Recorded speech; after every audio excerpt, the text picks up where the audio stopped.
کر مجلس کی سائن ثواب کی ہے اور مستقل آپ مجالس ثواب میں شرکت کر رہے ہیں، کرتے ہیں اور کرتے رہتے ہیں اور انشاءاللہ کرتے رہیں گے۔ میں بزرگوں سے معذرت کے ساتھ اپنے بچوں کو اس ایصال ثواب کا مطلب اس فلسفہ سمجھانا چاہتا ہوں۔ مجلس ایصال ثواب، قرآن خوانی پر ایصال ثواب، نیک اعمال، نمازیں، دعائیں، جتنے بھی ارکان ہیں، یہ سب کے سب ایصال ثواب کے عنوان سے کیے جاتے ہیں۔ غور فرمائیے گا، ایصال ثواب کا مطلب کیا ہے؟ لفظ ایصال کے معنی ہے پہنچانا۔ ثواب اس اجر کو کہتے ہیں جو کسی عمل کے نتیجے میں ملتا ہے۔ جیسے آپ دن بھر کام کرتے ہیں، جو کام کرتا ہے اس کام کی جو مزدوری ملتی ہے اس مزدوری کو اجرت کہا جاتا ہے۔ اسی طرح جو آپ نماز پڑھتے ہیں، نماز کی عوض جو شے آپ کو ملتی ہے اسے ثواب کہتے ہیں۔ کسی عمل خیر کے نتیجے میں جو اجر ملتا ہے اسے ثواب کہتے ہیں۔ تو ثواب بھی آپ سمجھ گئے، اور ایصال کا مطلب ہے پہنچانا۔ اس کا مطلب ہے ایصال ثواب کا کیا مطلب ہے؟ جو آپ یہاں 10 منٹ، آدھا گھنٹہ، 1 گھنٹہ بیٹھ کر آپ نے اجر کمایا ہے، اس ثواب کو آپ دوسرے تک پہنچا رہے ہیں۔ جو الحمد آپ نے پڑھا، جو سورہ آپ نے پڑھا، جو ثواب آپ کو ملا، یہ ثواب آپ اپنے مرحوم تک پہنچا رہے ہیں۔ اب ایک لفظ ہے ایصال، یعنی پہنچانا۔ توجہ کیجیے گا، اس ایصال کا مفہوم یہ ہے کہ جو شے میرے پاس ہے، اگر میں اس شے کو دوسرے تک پہنچا دوں تو دوسرے کے پاس وہ چیز چلی جائے گی اور میرے ہاتھ سے وہ چیز نکل جائے گی۔ مثلا میں اپنی ہاتھ سے انگوٹھی نکالوں اور مولانا تک پہنچا دوں تو یہ کہا جائے گا ایصال الخاتم الیہ، میں نے ان تک اپنی انگوٹھی کو پہنچا دیا۔ ایصال یعنی پہنچانا، انگوٹھی کو میں نے ان تک پہنچا دیا، یہ ہے ایصال الخاتم الیہ، یعنی انگوٹھی ان تک پہنچا دی گئی۔ تو اب اس کا مطلب کیا ہوا کہ جو انگوٹھی میرے ہاتھ میں تھی وہ میرے ہاتھ سے نکل گئی، ان کے طرف چلی گئی، اب میں بغیر انگشتری کے ہو گیا اور یہ اس انگشتری کے مالک ہو گئے۔ بات واضح ہے؟ اگر اتنا آپ نے سمجھ لیا ہے تو اب مجھے آپ یہ بتائیے کہ ایصال ثواب کا مطلب کیا ہے؟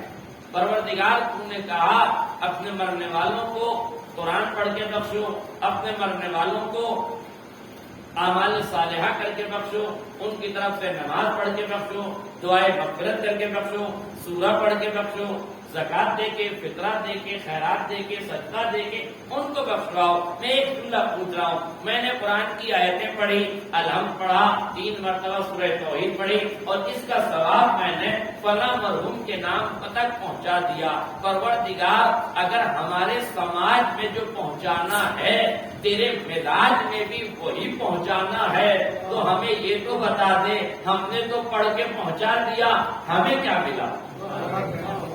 جملہ واضح ہو جائے، ہم نے تو پڑھ کے پہنچا دیا، ہمیں کیا ملا؟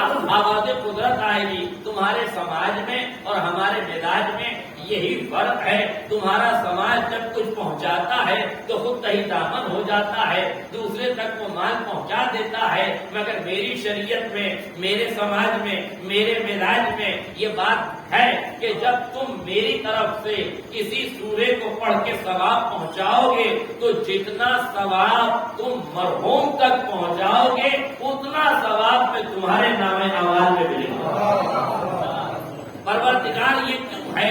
ہم نے ثواب پڑھا، ہم نے نماز، ہم نے زیارت پڑھی، ہم نے سورہ پڑھا، ہم نے تلاوت کی، اور یہ تلاوت کا ثواب ہم نے دوسرے تک پہنچا دیا، ہم پڑھ کے پہنچا دیں گے، تو ہمیں کیوں دے رہا ہے؟ کہ میں تمہارے طرح توجہ، میں تمہارے خود غرض سماج کو جانتا ہوں، اگر تمہیں کچھ نہ ملتا تو پھر کوئی بھی فرش ادا پر کسی کے لیے سورہ فاتحہ نہ پڑھتا، تمہاری کمزوری کو جانتے ہوئے میں نے پڑھنے کا ثواب جتنا تمہیں دیا ہے اتنا ثواب مرحوم تک پہنچایا۔ اب سورہ فاتحہ پڑھ کر کسی کے باپ پر احسان نہ کرنا، اپنے نامہ اعمال میں ثواب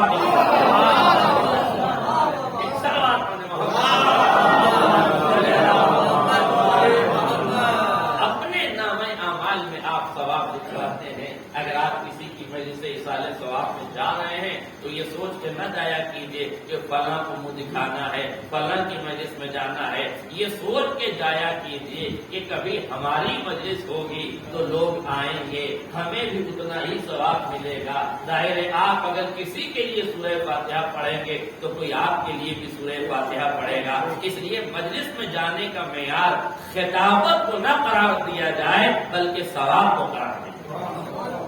یہ نہ دیکھا جائے کہ خطیب کون آ رہا ہے، دیکھو اچھا خطیب آ رہا ہے تو چلیں، ایسا خطیب آ رہا ہو تو چلیں، ویسا خطیب آ رہا ہو تو چلیں۔ خطیب کیسا بھی ہو، جو پڑھے گا وہ ذکر آل محمد ہوگا، جو سورہ فاتحہ آپ پڑھیں گے اس کا ثواب مرحوم تک پہنچے گا، مرحوم تک بعد میں پہنچے گا، آپ کے نام اعمال میں پہلے۔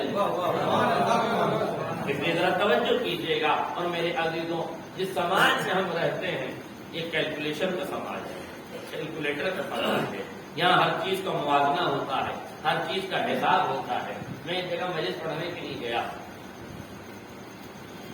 ایام رمضان المبارک کا زمانہ تھا، آخری دن تھے، اور جمعۃ الوداع جب آپ سے انہیں ایام مولائے کائنات میں تھا تو جمعۃ الوداع یعنی آخری جو جمعہ ہوتا ہے، اس کے آخر میں 24-25 کو جو جمعۃ الوداع تھا اس میں مجلس، خطیب منبر پہ جمعے کی نماز کے بعد بیٹھا۔ اب لوگوں نے، میں نے دیکھا کہ ہر آدمی ایک تبرک کی تھیلی لیے ہوئے تھا اور ایک پرچہ لیے ہوئے تھا۔ اس نے پرچہ مولانا کو پڑھایا، مولانا نے سورہ فاتحہ کا اعلان کیا، 3 سوروں کا اعلان کیا اور پرچے میں نام بتایا، پرچے میں لکھے ہوئے نام بتایا۔ لوگوں نے پڑھے، اس نے اپنا پرچہ واپس دیا اور تبرک کاٹنا شروع کیا۔ دوسرا آدمی آیا، اس نے دوسرا پرچہ دیا، تیسرا آدمی آیا، اس نے تیسرا پرچہ دیا۔ آپ یقین کیجیے کتنی دیر مولانا نے مجلس نہیں پڑھی جتنی دیر انہوں نے سورہ فاتحہ پڑھوایا۔ کیوں؟ 7 پرچیاں تباہ محمد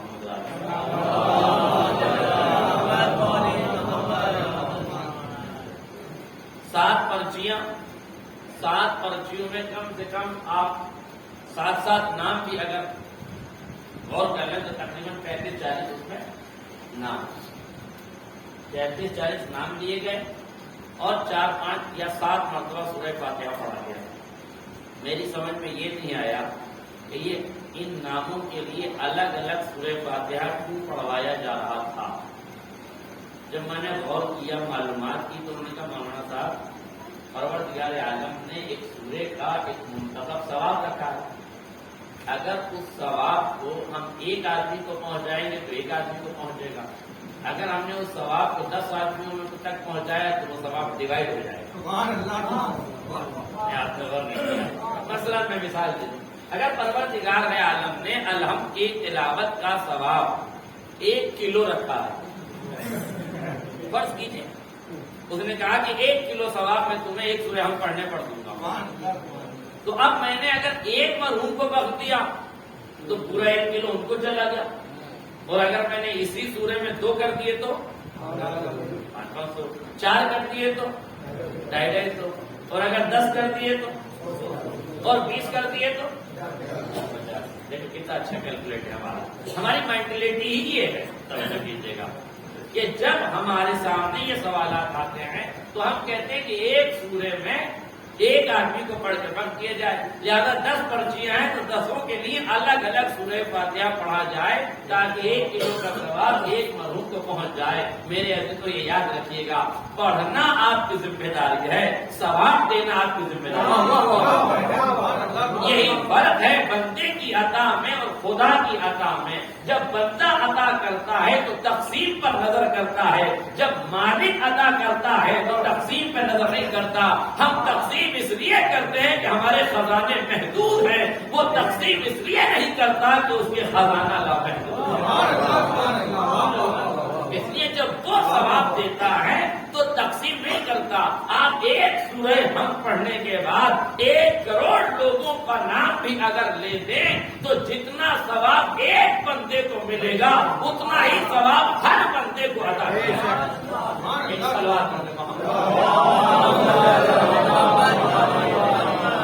لہذا ہمارے بچوں کو یہ ثواب کی پریبھاشا سمجھنا چاہیے کہ ہم پروردگار کی بہت سے وہ کام ہیں جو بندے کے کرنے کے ہیں، کچھ کام وہ ہیں جو خدا کے ہیں. بندے کو خدائی کاموں میں دخل نہیں دینا چاہیے. بہت سے لوگ پوچھتے ہیں مولانا فلاں آدمی جنت میں جائے گا. ہم جنت ہماری ملکیت نہیں ہے، جنت خدا کی ملکیت ہے. وہ جنت میں جسے چاہے گا بھیجے گا. ہمیں اور آپ میں اختیار نہیں ہے، یا وہ بھیجے یا وہ جس کو اختیار دے دے وہ بھیجے. ہم اور آپ کون ہوتے ہیں کسی کو یہ کہنے والے کہ یہ جنت میں جائے گا، یہ جنت میں نہیں جائے گا؟ مگر جب بندہ خدائی کاموں میں دخل اندازی کرنے لگتا ہے تو پھر اپنا تقویٰ بھی ہاتھ سے جاتا ہے، عقیدہ خدا بندی بھی ہاتھ سے نکلتی ہے. غور کیجیے تو میں نے جس آیت کریمہ کی 2 آیتیں میں نے پڑھی ہیں. بسم اللہ الرحمن الرحیم سورہ ملک کی ابتدائی آیت ہے تبارک الذی بیدہ الملک. برکت ہے وہ ذات جس کے قبضہ قدرت میں یہ پوری کائنات. ملک یعنی پوری کائنات. دیکھیں خدا کا ملک اور بندے کا ملک الگ الگ ہے.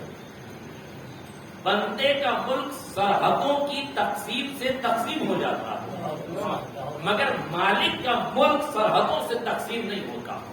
بلکہ ایک لفظ اور کہہ دوں آسانی سے آپ تک پہنچ جائے.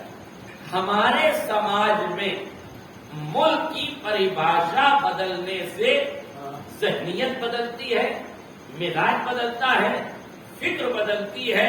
لفظ کہوں زمین پر کھینچی جانے والی لکیریں کبھی کبھی ضمیروں کو تقسیم کر دیتی ہیں، اور وہیں سے سیاست کی آغوش میں بیٹھے ہوئے لوگ نفرتوں کا کاروبار شروع کر دیتے ہیں.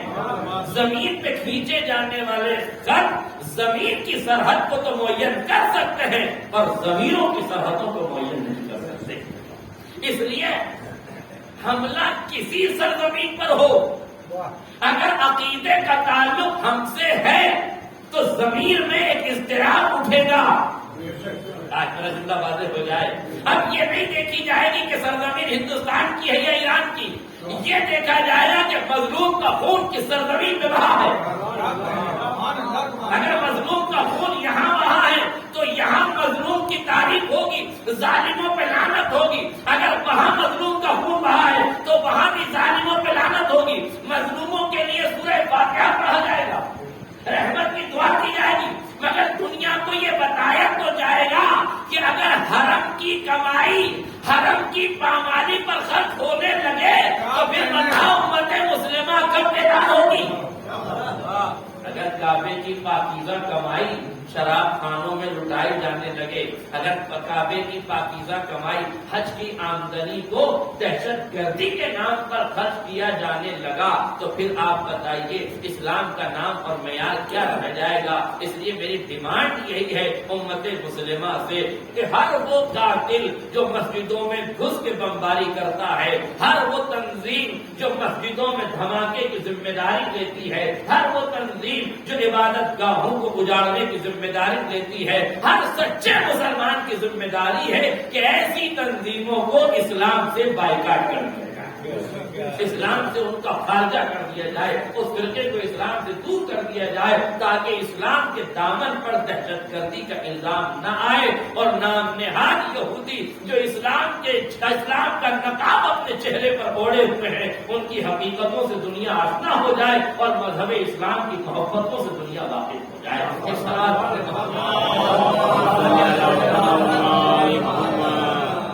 میرے عزیز و غور کیجیے تبارک الذی بیدہ الملک. بابرکت ہے وہ ذات جس کے قبضہ قدرت میں ملک ہے، یعنی پوری کائنات ہے. میں آپ سے ایک جملہ پوچھنا چاہتا ہوں، ایک سوال پوچھنا چاہتا ہوں. میرے عزیزوں یہ بتائیے ملک جس کا ہوتا ہے قانون اس میں کس کا ہوتا ہے؟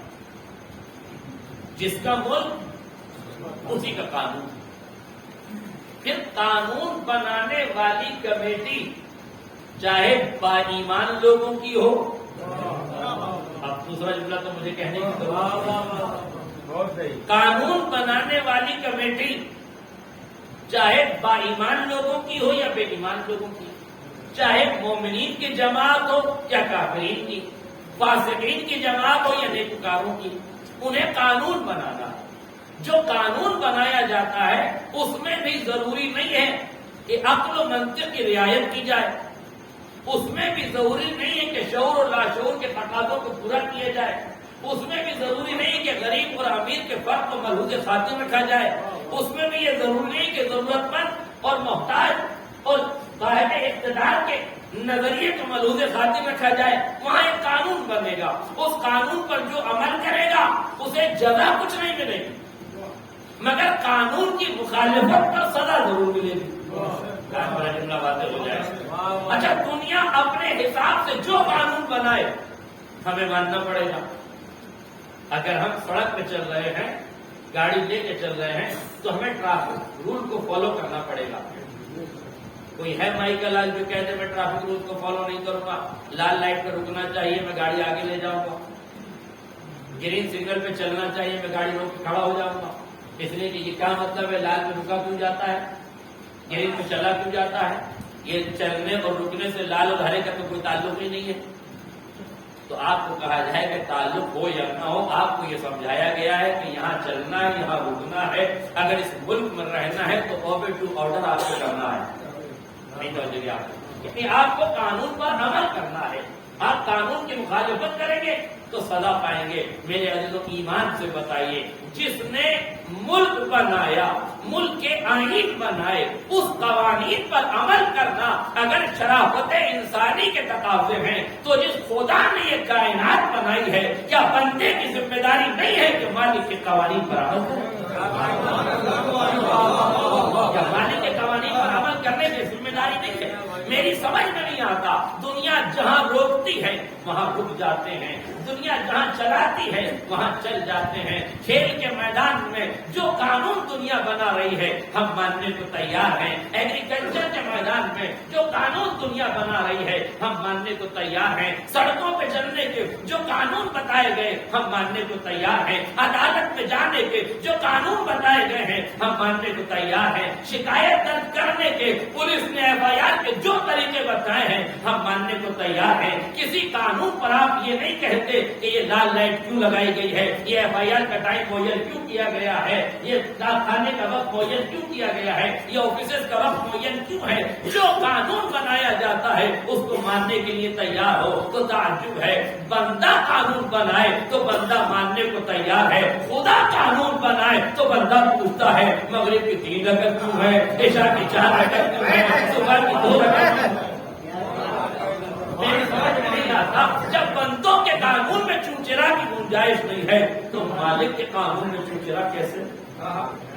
یہ فتویٰ ایسے کیوں آ گیا، یہ نظریہ ایسے کیوں آ گئی، یہ آیت میں ایسے کیوں لکھا ہوا ہے؟ میرے عزیزوں اسی لیے جملہ یاد رکھیے گا، اسلام کے 2 حصے ہیں، ایک حصے کا نام ہے اصول دین، ایک حصے کا نام ہے فروع دین۔ اصول دین میں تقلید نہیں ہے، عقل و خرد کے آئینے میں عقائد کو تسلیم کرنا ہے۔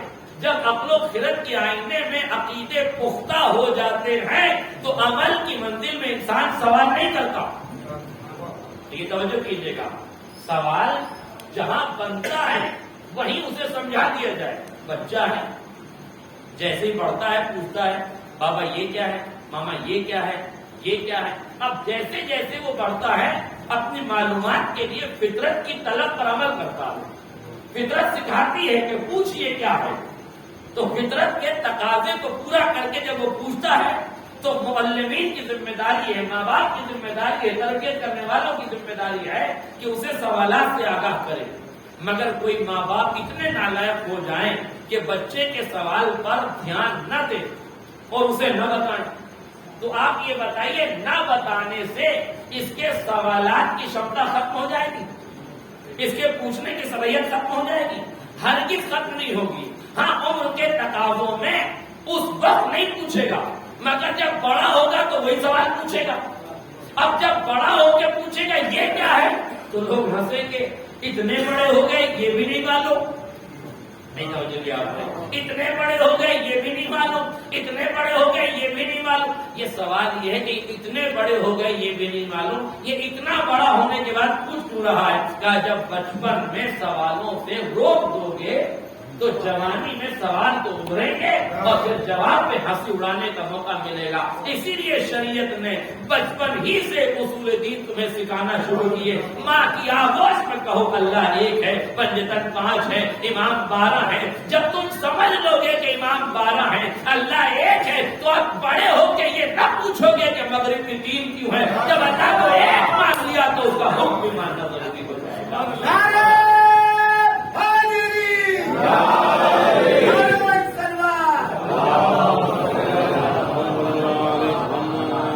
جس کا قانون ہوتا ہے، جس کا ملک ہوتا ہے، اسی کا قانون ہوتا ہے.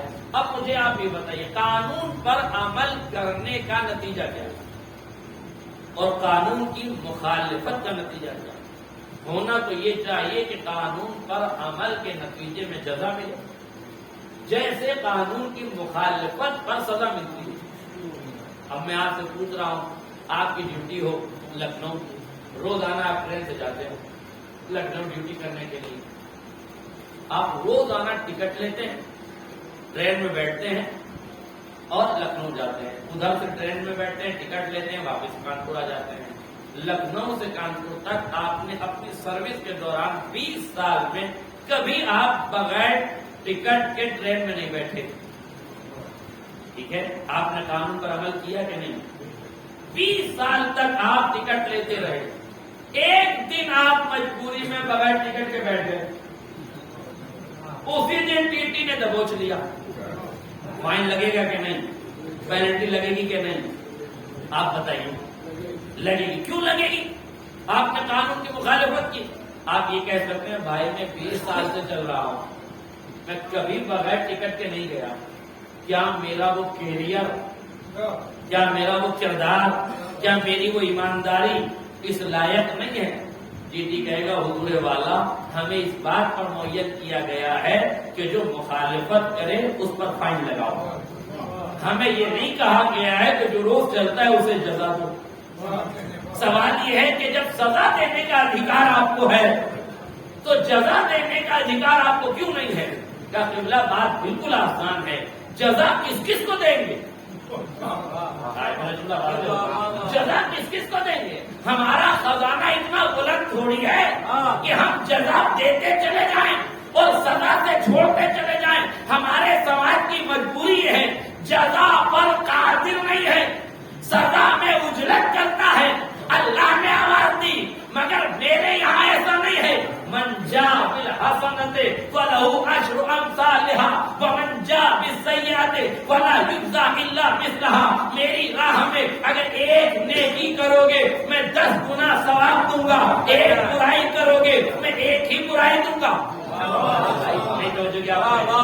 ایک برا کام کرو گے تو ایک گناہ کرو گے تو ایک سزا ہے، مگر ایک نیک کام کرو گے تو 10 گنا ثواب ہے. آپ نے محسوس کیا روزانہ ٹکٹ لے کے چلنے پر کوئی جزا نہیں ہے، ایک دن پکڑے جانے پر 10 گنا عذاب دینے کے لیے، فائن لگانے کے لیے ٹی ٹی تیار ہے. اس کا مطلب یہ ہے کہ ہم اس کے قانون کو مان رہے ہیں جو سزا میں جلدی کرتا ہے، جزا دیتا نہیں ہے، مگر اس کا قانون نہیں مانتے جو جزا فوراً دیتا ہے، سزا کے لیے مہلت دیتا ہے.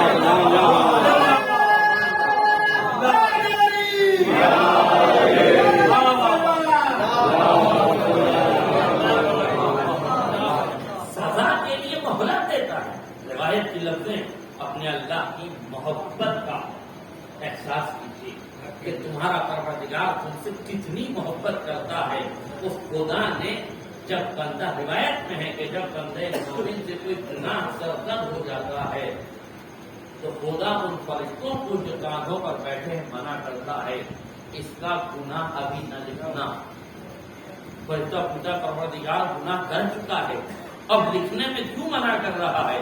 کہا اسے توبہ کی مہلت دے دو، ہو سکتا ہے شام تک یہ مائے توبہ سے اس گناہوں کے داغ کو دھونے کی کوشش کرتے ہیں. اور بندہ مومن نیکی کا ارادہ کرتا ہے، ابھی ارادہ کیا ہے نیکی انجام نہیں دی. خدا کہتا ہے جلدی سے اس کے ارادے کو لکھ لو. معبود ابھی عمل تو کیا نہیں ہے, ارادہ کیا ہے. کہ مومن کا ارادہ بھی عمل کے مترادف ہے. اللہ اکبر. ہے کسی مذہب کے پاس ایسا خالق, ایسا مالک, ایسا کریم پروردگار جو گناہ. اور میرے تو یاد رکھیے گا, ہمارا سماج سزا میں اجلت کرتا ہے. کیوں جلدی کرتا ہے؟ آپ نے دیکھا ٹی ٹی نے جیسے ہی بغیر ٹکٹ کے پکڑا فوراً فائن بنانا شروع کیا. اتنی مہلت دیتا ہے کہ ایک ڈبے سے دوسرے ڈبے چلے جاؤ. تھوڑی چھوٹ دے گا, اسے کہیے صاحب آپ نے کانپور میں ہمیں پکڑا ہے, اناؤ میں ہم آپ کو پیسے دے دیں گے, تھوڑی دیر مہلت دے دیجیے. مہلت دے گا؟ نہیں دے گا. کیوں؟ اس لیے کہ اسے معلوم ہے کہ اگر اسے چھوڑ دیا تو پھر سزا دے نہیں سکتا. اسے سزا دے نہیں سکتا. مگر مالک نے کہا تو گھبرا نہیں, تو نے گناہ کیا ہے, میں تجھے توبہ کی مہلت دے رہا ہوں. پروردگار اسے توبہ کی مہلت کیوں دے رہا ہے؟ یہ بھاگ گیا تو کب بھاگے گا کہاں؟ لا يمكن فرار من حکومت. پروردگار کی حکومت سے فرار ممکن نہیں ہے. اس کا مطلب یہ ہے کہ سزا میں جلدی وہ کرتا ہے جسے مجرم کے بھاگ جانے کا خطرہ ہو. تو ہی وجہ ہے مجرم کو چھوڑنے کی, یا تو بھاگ جانے کا خطرہ ہو یا پھر جرم کے دامن میں کہیں اپنا دامن بھی ملوث ہو. باتیں ہو جاتا. مجرموں کو چھوڑا کیوں جاتا ہے؟ بھائی بڑی پریشانی ہے. آپ کہتے ہیں مجھ سے فنا بھاگ گیا, فنا بھاگ گیا. میں پوچھتا ہوں یہ بھاگنے کیوں دیا گیا؟ کہ چور کو بھاگنے میں وہی مددگار ہوتا ہے. آپ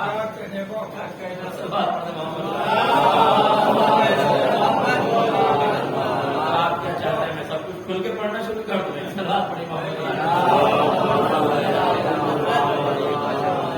لہذا سزا میں جلدی کون کرتا ہے؟ سزا میں جلدی وہ کرتا ہے کہ جسے مجرم کے بھاگ جانے کا خطرہ. اسی لیے مالک نے سزا میں جلدی نہیں کی, جزا دینے میں جلدی. تم ایک عمل خیر کرتے ہو تمہیں 10 گنا ثواب ہے, مگر تم ایک گناہ کرتے ہو. ہاں مگر پھر وہی کیلکولیشن کا زمانہ ہے. ایک صاحب مسجد سے نکلے, آیت کریمہ پڑھی انہوں نے, ایک نیکی 10 ثواب, ایک گناہ 1 عذاب. مسجد سے نکلے, نان بھائی کی دکان پہ پہنچے, روٹی پکانے والے چپکے سے تو روٹی چرائی دامن میں رکھ لی. آگے پڑھے, ایک سیب کے ٹھیلے پہ پہنچے, 2 سیب چرا کے رکھ لیے. جس درسگاہ سے یہ نکلا تھا آیت سن کر, معلم قرآن اس کے پیچھے پیچھے, اس کی یہ حرکت بھی دیکھی, وہ حرکت بھی دیکھی, پھر بھی پیچھے پیچھے چلے کہ دیکھے تو سعید کا اشتہار کیا کہتا ہے. یہ مسجد کے قریب پہنچے, ایک فقیر کو 1 روٹی دی, دوسرے فقیر کو دوسری روٹی دی, تیسرے فقیر کو سیب دیا, چوتھے فقیر کو سیب دیا. جب یہ عمل خیر کر کے پلٹے, اب امام ان کے سامنے کھڑے ہو گئے. حضور یہ ماجرا کیا تھا؟ صادق اعلی محمد چھٹے امام میں جا کر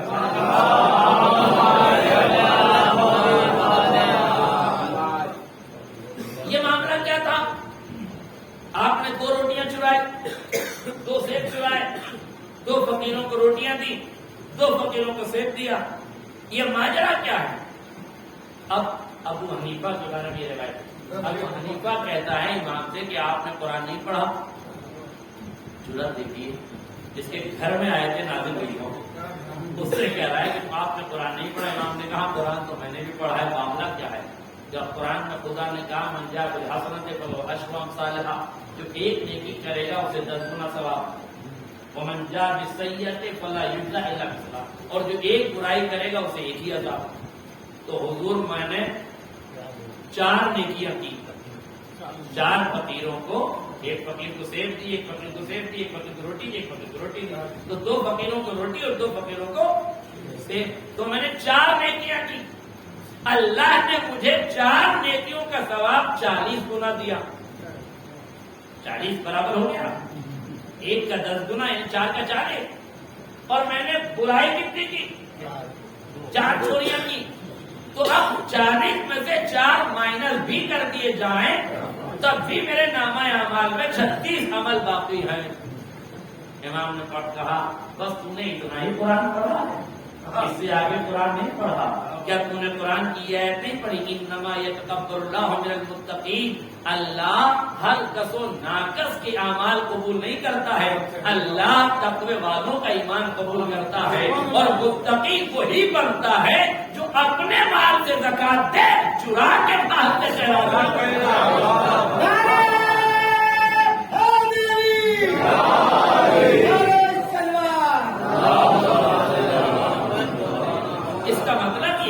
ہمیں یہ بھی بتاتا ہے کہ نیکیاں اپنے مال سے ہوں. لفظ اور بدل دو، نیکیاں اپنے حلال مال سے ہوں. اس کا مطلب یہ کہ حرام کاروبار کے بعد بڑی بڑی دیگوں سے ثواب نہیں ملتا. آج کا جملہ باتیں ہو جائے. اسی لیے ایک روایت کا فقرہ سن لیجیے. روایت کا فقرہ یہ ہے کہ جب اصحاب حسین ابن علی کربلا میں سب جمع ہو گئے اور شہادت کا مرحلہ قریب آ گیا تو امام نے جملہ ارشاد فرمایا، اگر تم میں سے کوئی مقروض ہو تو کربلا سے چلا جائے، پہلے اپنا قرضہ ادا کر کے پھر آئے. مطلب اگر تم نے کسی سے قرض لیا تھا اور اس کا حق تمہاری گردن پہ باقی ہے تو پہلے اس کا مال واپس پلٹاؤ. اس لیے کہ کربلا مال لوٹنے والوں کے لیے نہیں ہے، مال لٹانے والوں کے لیے ہے. ہو جائے مولا ہم شہادت کے لیے آئے ہیں، جو قرضہ ہے اسے جانے دیجیے. کہا نہیں، وہ حقوق الناس ہے، پہلے ان کا ادا کرنا ضروری ہے. حسین اپنی رضا بتا رہے ہیں کربلا میں وہ شریک نہیں ہو سکتا جو کسی کا مال دبا کے آیا ہے. باتیں ہو جائے جو کسی کا مال دبا کے آیا ہے. اب اگر سماج میں نظر و نیاز کے نام پر سال بھر گوشت دینے والا روتا رہے، لکڑیاں دینے والا روتا رہے، بڑھیا سامان دے کے روتا رہے، تو مجھے معاف کیجیے گا، یہ عمل دنیا کو عوام کو دکھانے کے لیے تو ہو سکتا ہے، امام کو خوش کرنے کے لیے نہیں. اس لیے اگر آپ نے کچھ کرنا ہے تو پہلے تو حلال مال سے کرنا ہے. قرضہ لینا بری بات نہیں ہے، البتہ قرضہ لینے کا حکم شریعت نے نہیں دیا ہے، قرضہ دینے کا حکم دیا ہے. کہیں قرآن میں یہ نہیں ملے گا کہ جاؤ قرض لے لو. قرض لینے پر قرآن نے نہیں ابھارا، بلکہ صاف لفظوں میں کہا من ذا الذی یقرض اللہ قرضا حسنا ویضاعف له اضعافا کثیرا. کون ہے جو اللہ کے لیے اپنے مومن بندوں کو قرض دے گا؟ قرض دینے کی ترغیب ہے، قرض لینے کی ترغیب نہیں ہے. معبود جب دینے کی ترغیب دے رہا ہے تو لینے کی ترغیب کیوں نہیں دیتا؟ کہا میں بھی مانگنا نہیں سکھاتا، اپنے مال سے دنیا کی اعانت کرتا. مجھے مانگنا تمہارا پسند نہیں ہے، اور پسند ہے تو تمہارا تم سے مانگنا پسند نہیں ہے. اگر مانگنا ہے تو اللہ سے مانگو. ادعونی استجب لکم، تم دعا کرو میں قبول کروں. یہ خدا کہہ رہا ہے. اور یاد رکھیے گا بندے کی فطرت میں اور مزاج ربانی میں یہی فرق ہے. ہمارے دروازے پہ کوئی 1 دفعہ مانگنے آئے ہم دے دیں گے، 2 دفعہ مانگنے آئے ہم دے دیں گے، 3 دفعہ مانگنے آئے ہم دے دیں گے، 4تھی دفعہ ہم نظریں بچانے لگیں گے، دامن چرانے لگیں گے، گھر سے غائب رہنے لگیں گے. ہم روز آ جاتے ہیں مانگنے کے لیے، روز آ جاتے ہیں دامن پھیلا کے. یہ تمہارا مزاج ہے کہ 3 دفعہ دینے کے بعد 4تھی دفعہ دامن بچاتے ہو. اس نے کہا ایک بار نہیں، تم 5 وقت مصلے پر آؤ، ایک دن میں 5 مرتبہ مانگو. دنیا تمہاری عزتیں نیلام کرتی ہے، میں مصلے پہ تمہیں آبرومند بناتا چاہتا ہوں.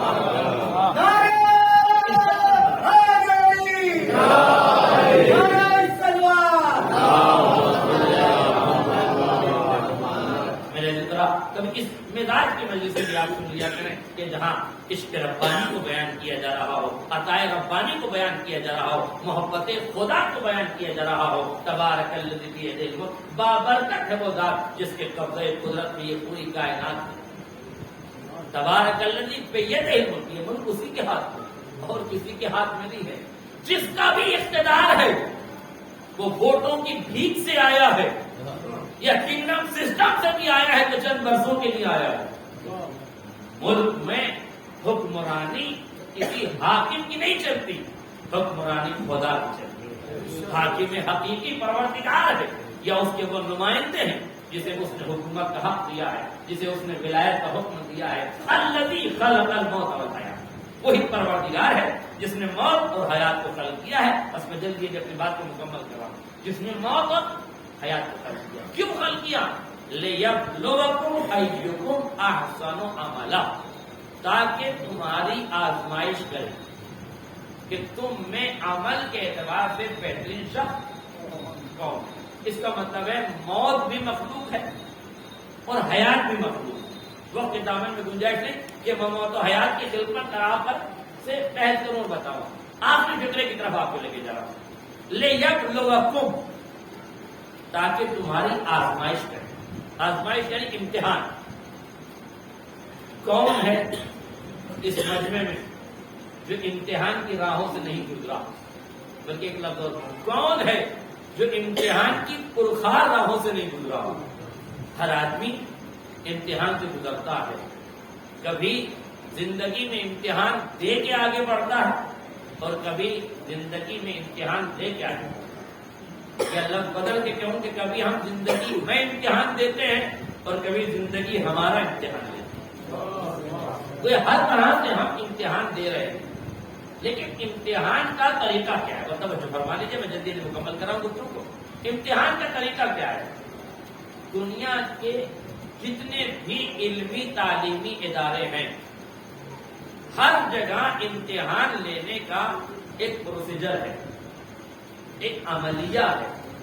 وہ عملیہ کیا ہے؟ توجہ سے سنیے گا۔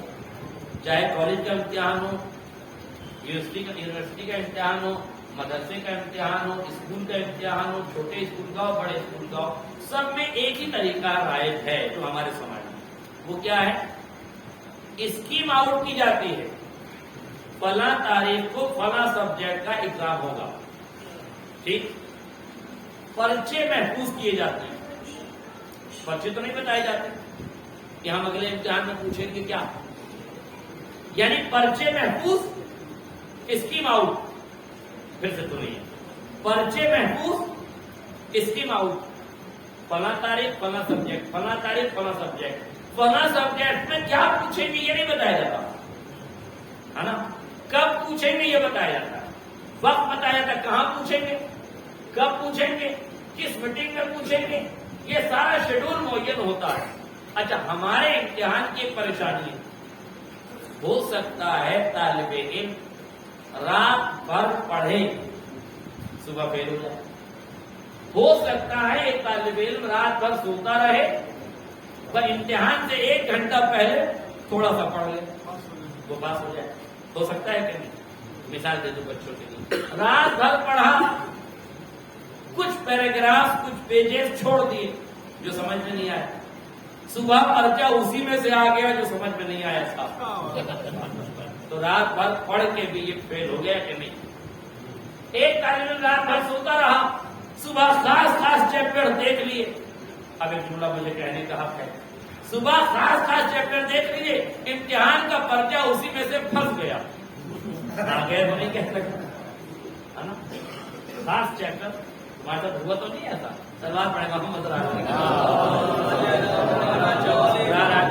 شاید کہ اس نے محسوس کر لیا ہو، خاص ابھی ہوتا ہے، سب کے ساتھ ہوتا ہے، ہو سکتا ہے کسی کے ساتھ، بلکہ اکثر لوگوں کے ساتھ ایسا ہوتا ہے کہ وہ، اور جو ذہین لوگ ہوتے ہیں وہ رات بھر پڑھتے کہاں ہیں، بیچارے محنتی لوگ پڑھتے ہیں، وہ رات بھر پڑھتے ہیں اور جو ان کے سمجھ میں نہیں آتا وہ چھوڑ دیتے ہیں اور پرچہ اسی میں سے آ جاتا ہے، اور وہ جو رات بھر سوتے ہیں 2 گھنٹہ پڑھ لیے پاس ہو گئے۔ تو ہمارے امتحان کی سب سے بڑی کمزوری ہے کہ پڑھنے والا فیل ہو سکتا ہے اور تھوڑی سی محنت کرنے والا پاس۔ پروردگار تیرا امتحان بھی ایسا ہی ہے جیسا ہمارے سماج کا امتحان ہے، توجہ کیجیے گا، تیرا امتحان بھی ایسا ہی۔ اچھا، ایک سوال میں آپ سے وہ پوچھ لوں اور آپ اس کا جواب بھی دیں گے اور اس پر یاد بھی رکھیں گے کہ آپ نے جواب کیا دیا۔ آپ ایک باپ کی حیثیت سے چاہے جواب دے دیجیے، چاہے آپ ایک ایگزامنر کی حیثیت سے جواب دے دیجیے، یا امتحان دینے والے ودیارتھی کے اعتبار سے جواب دے دیجیے، جواب آپ کے ہمارے۔ اگر کوئی استاد آپ کو یہ بتا دے کہ سوالات ہم یہ پوچھیں گے، پورا پرچہ آپ کو دے دیا جائے، اس کے بعد بھی بچہ فیل ہو جائے تو آپ ایک زبان ہو کے مجھے بتائیں کہ اب یہ سزا کا مستحق ہے کہ نہیں؟ سب بتائیں ہے کہ نہیں؟ صلوات پڑھ کے سارا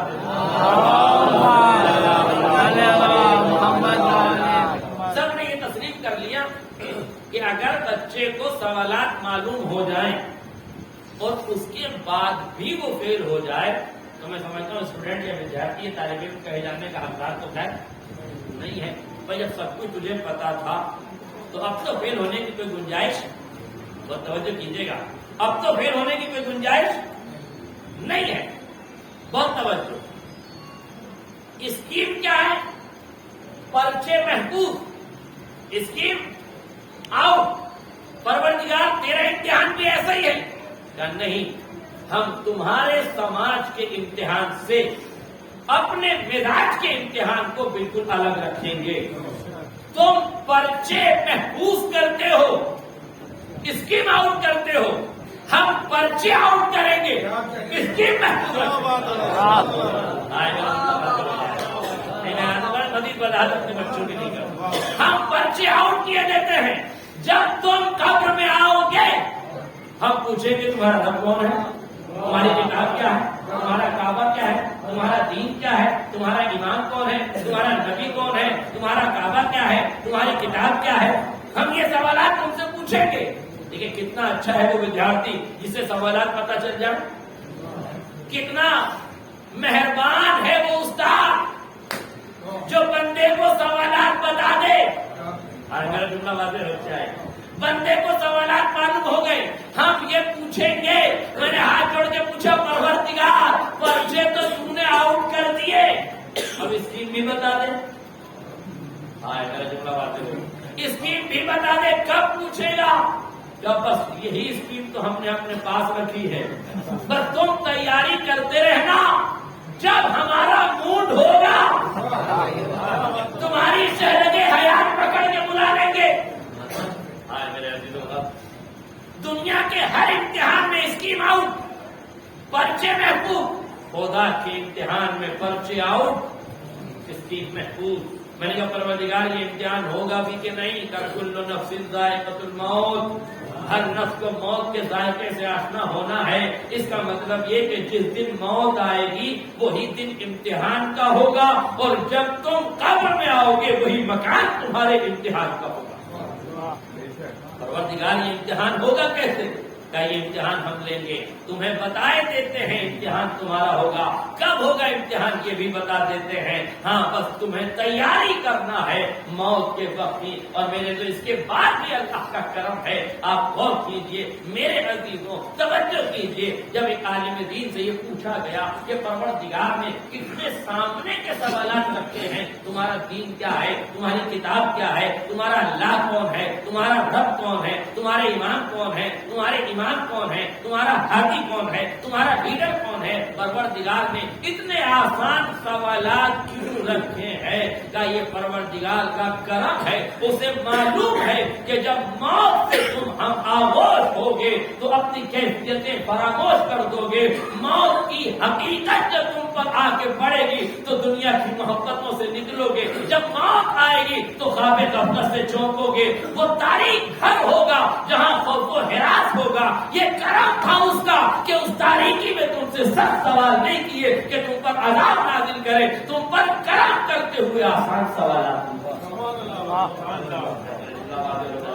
اور ایک کرم بتاؤں پروردگار کا، خالی یہی نہیں کہ اس نے اسکیم آؤٹ کی ہے، یہی نہیں کہ اس نے پرچے آؤٹ کیے ہیں، اس کے بعد بھی اس خالق کا کرم قسم خدا کی غور کرنے کا مقام ہے. قبر میں سوالات ہوں گے نا، قبر میں سوالات ہوں گے. کون پوچھے گا سوال؟ فرشتے. اللہ اکبر. اب یہ شریعت کی آسانی، اب یہ اللہ کا کرم. جب تم قبر میں جاؤ گے نا تو فرشتے آ چکے ہوں گے اور تمہیں اوپر سے پڑھایا جاتا رہا ہوگا اسماعیل فام، اسماعیل فام، سن اور سمجھ، سن اور سمجھ. مالک اسے کیا سنا رہے ہیں، اسے کیا سمجھا رہے ہیں؟ کہ جو زندگی میں سنا تھا اسے آپ سمجھ لیں،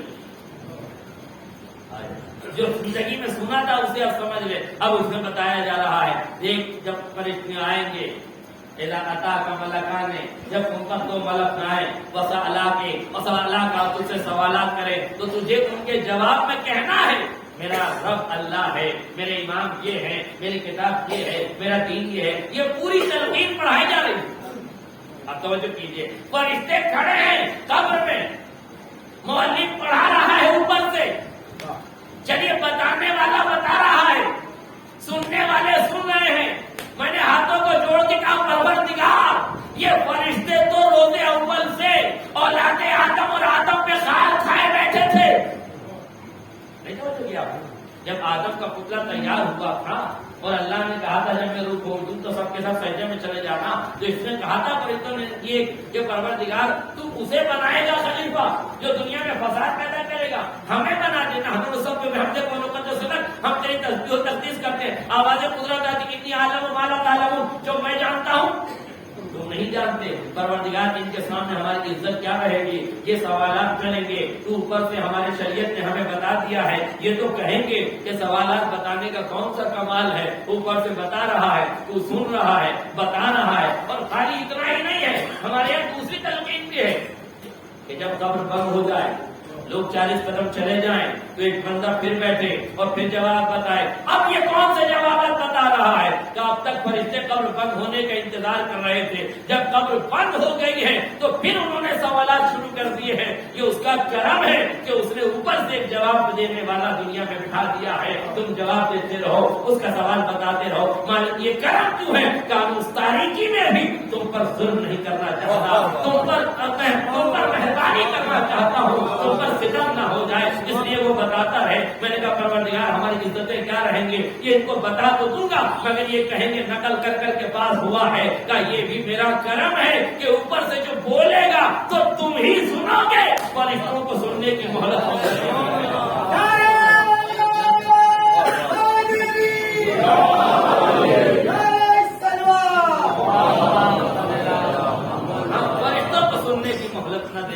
ہاں تمہیں پڑھایا جائے گا۔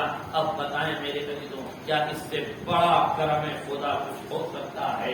مرنے کے بعد بھی وہ ہم پر رحم و کرم کرنا چاہتا ہے۔ بس آخری فقرہ سن لیجیے میرے عزیزوں، اور اسے اپنی زندگی میں آزما کے دیکھیے گا۔ ہماری مجبوری یہ ہے، ہم ہر در پہ دستک دینے کو تیار ہیں، ہر کس و ناقص سے ماننے کے لیے تیار ہیں، ہر امیر و غریب کے دروازے پہ جانے کو تیار ہیں، ہم اس کے دروازے پہ جانے کو تیار نہیں ہیں جہاں پوری خلائق جاتی ہے، پوری کائنات جاتی ہے۔ جو دھتکار دیتے ہیں ان کے دروازوں پہ جانا وقت سمجھتے ہو، جو پروردگار حیا علی خیر العمل کہہ کے بلا رہا ہے اس کے دروازے پہ جانے کے لیے سرے انحراف اکٹھا کرنے کے سرے انحراف اٹھانے لگتے ہو۔ یاد رکھنا جتنی محبت تم سے تمہارا پروردگار کرتا ہے، کائنات کی کوئی ذات تم سے محبت نہیں کرتی۔ حدیث قدسی کے لفظ ہیں کہ بندہ خدا اپنے بندے سے اتنی محبت کرتا ہے کہ جتنی 70 مائیں مل کر ایک بندے سے کرتی ہے اتنی تنہا محبت تمہارا پروردگار کرتا ہے۔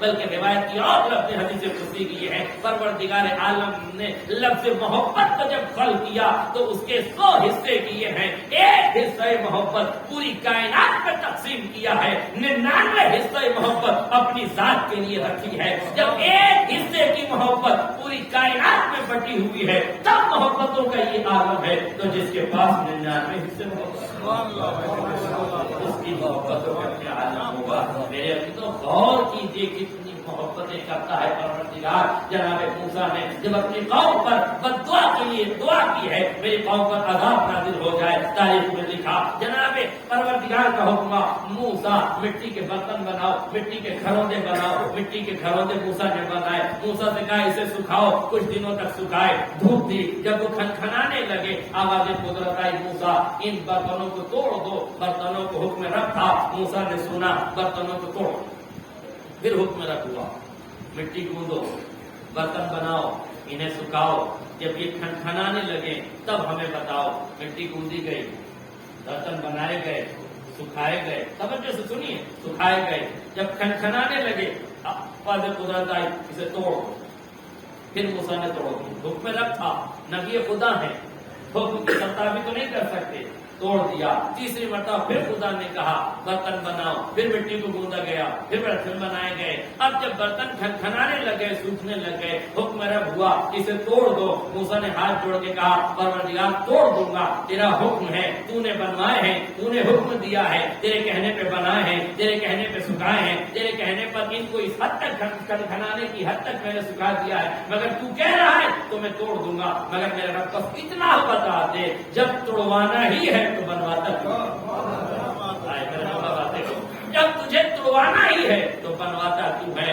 آوازیں کم آئی، اے موسیٰ تجھے پریشانی کیا ہے؟ ہم نے کہا تو نے بنایا، ہم نے کہا تو نے توڑ دیا، اس میں تجھے پریشانی کیا ہے؟ تمہیں پرابلم کیا ہے؟ تم کیوں اس کو نہیں توڑنا چاہتے؟ کہ پروردگار بات چاہت نہیں ہے، جب میں انہیں بناتا ہوں تو مجھے ان برتنوں سے محبت ہو جاتی ہے، اور جب تو انہیں توڑنے کا حکم دیتا ہے تو میرا دل ٹوٹنے لگتا ہے. آواز قدرت آئی، موسیٰ مٹی کے برتنوں کو بنانے سے تمہیں محبت پیدا ہوتی ہے، ارے میرے بندے جو میں نے بنائے ہیں انہیں میں ان سے کتنی محبت کرتا ہوں، تم ان کے لیے عذاب کی دعا کر رہے ہو. تم میرے نبی ہو، عذاب تو نازل کروں گا مگر دنیا کو اپنی محبتوں کا پیغام تو دے جانا. محبت کرتا ہے ہمارا پروردگار. تو آپ سمجھتے ہیں کہ اگر ہمیں دولت کی ضرورت ہے تو دوسروں کے دروازے پہ دولت مانگنی چاہیے، اگر ہمیں شفا یابی کی ضرورت ہے تو آنے شانے کاروں کے پاس جانا چاہیے، ہمیں تعویذوں کے دروازوں پہ دستک دینی چاہیے، ہمیں غیروں کی دہلیز پر جانا چاہیے، ہمیں غیروں کی دہلیز پر جانا چاہیے. غیروں کی دہلیز پر وہ جاتے ہیں جن کا کوئی وارث نہیں ہوتا، جو لاوارث ہوتے ہیں وہ لاوارثوں کے پاس جاتے ہیں، جن کا وارث زندہ ہوتا ہے وہ اسے عریضہ لکھ کے اپنی مشکلیں بتاتے ہیں.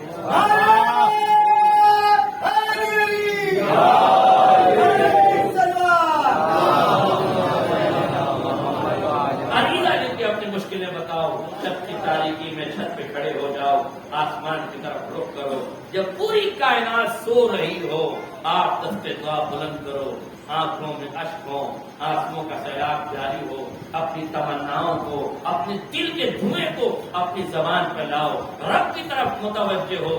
ذکر آل محمد کرتے ہوئے، فضائل آل محمد، مصائب آل محمد کلمات پہ جاری کرتے ہوئے، مصائب آل محمد، فضائل آل محمد بیان کرتے ہوئے اپنے رب کو ان محبوب ہستیوں کا واسطہ دو اور پھر دعا کرو، اور پھر مجھے صبح آ کے بتانا تمہاری دعا قبول ہوئی کہ نہیں ہوئی. تمہیں مانگنا نہیں آتا، تمہارے مانگنے میں دیر ہے، اس کی عطا میں دیر ہے.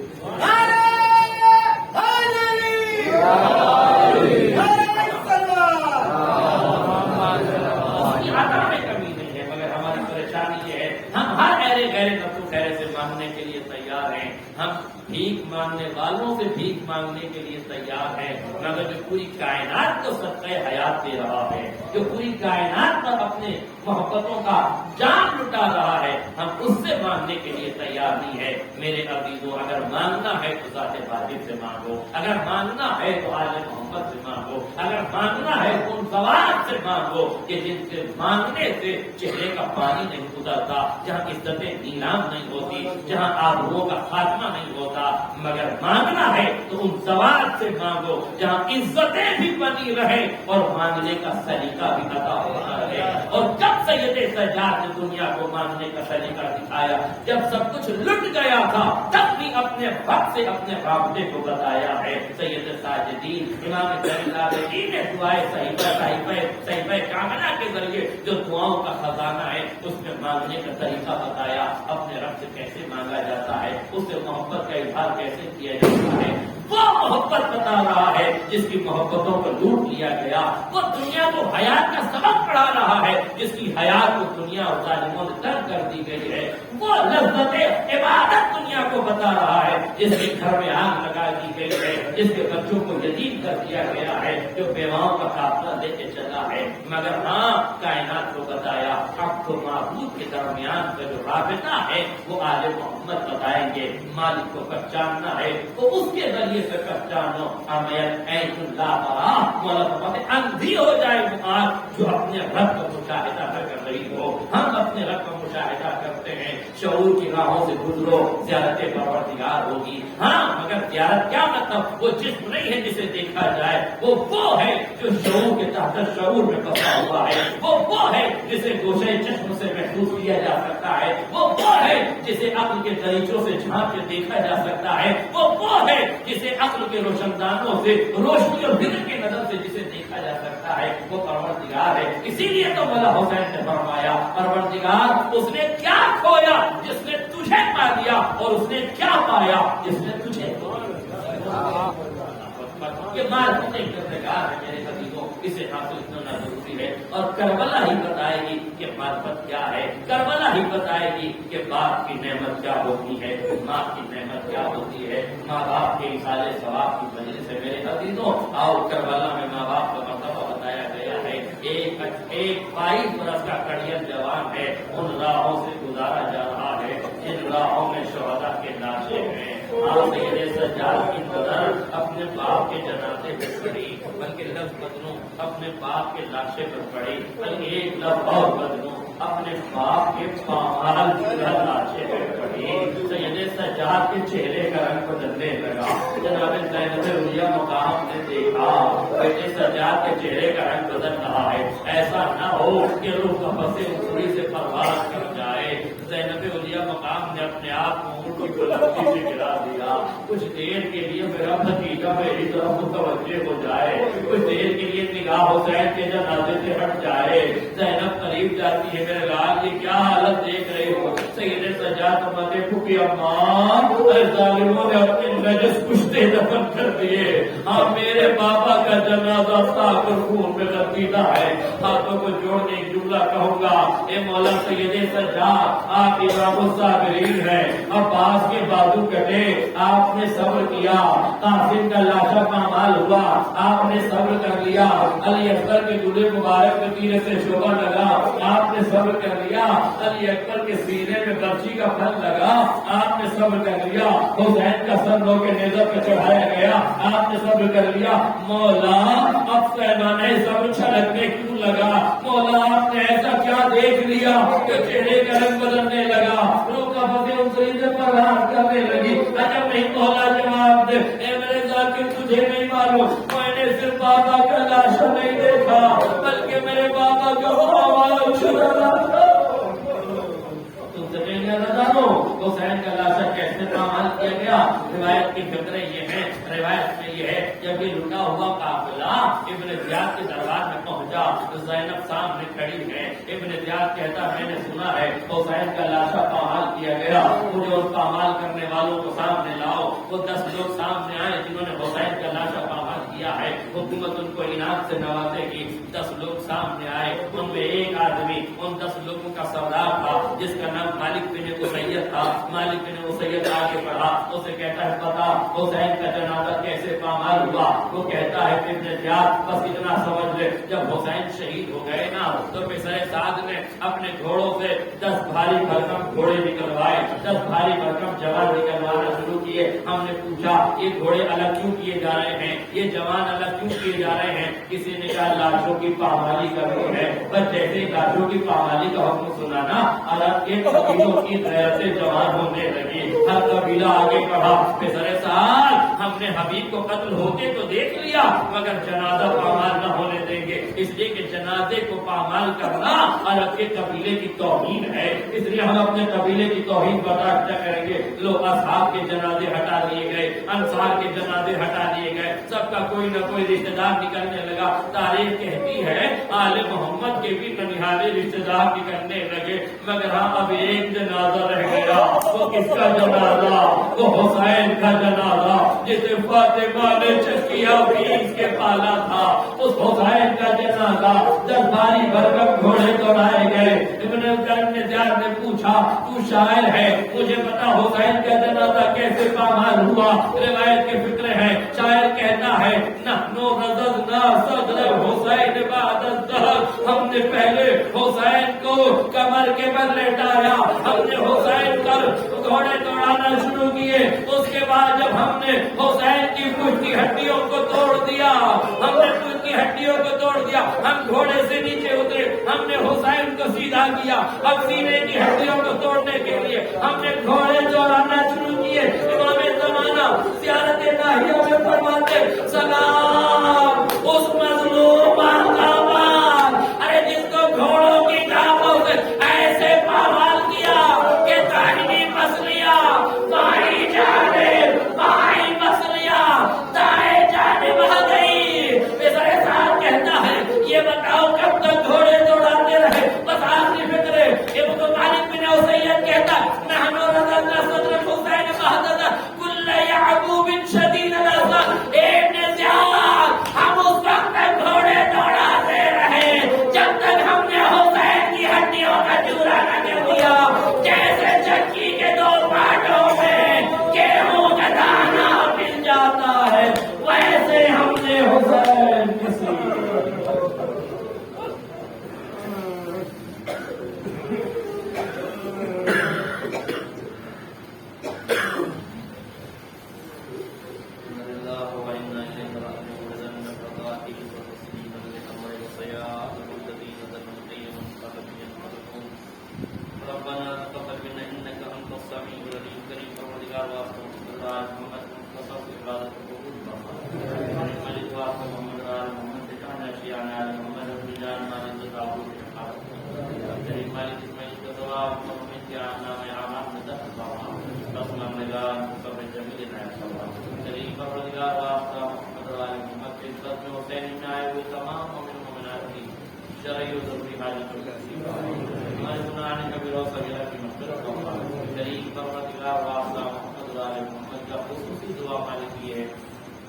قوم تشیع کے جوانوں کو حادثاتی امراض اور حادثاتی اموات سے محفوظ غریب پروردگار ہمارا دامن علم کے موتوں سے لبریز فرما، غریب پروردگار ہماری قوم کے بغض و جہالت کا خاتمہ فرما، غریب مالک واسطہ محمد محمد کے حج و زیارات کے مصطاف ان کے اختیام فرما، غریب مالک مزارات مقدسہ کی حفاظت فرما، غریب مالک دہشت گرد تنظیموں کو نصف و نابود فرما، غریب پروردگار واسطہ محمد محمد کے مظلومین عالم کی حفاظت فرما، ملک عزیز ہندوستان کا رحم و کرم نازل فرما، ملک عزیز ہندوستان میں ظلم کرنے والے ظالمین کو نصف و نابود فرما، ملک عزیز میں نفرت پھیلانے والے نفرتیوں کو نصف و نابود فرما، غریب مالک ملک کے اقتصاد اور رحم و کرم نازل فرما، مالک اور امتحان نہ لے یوسف امام زمانہ کی دور میں تعجیل فرما اور ہمیں ان کے انصار و آوان مقرر دے آفراد گزار کی ایک مختصر حمد اور 3 مرتبہ احساس کا سما کر مرحوم سید محمد عباس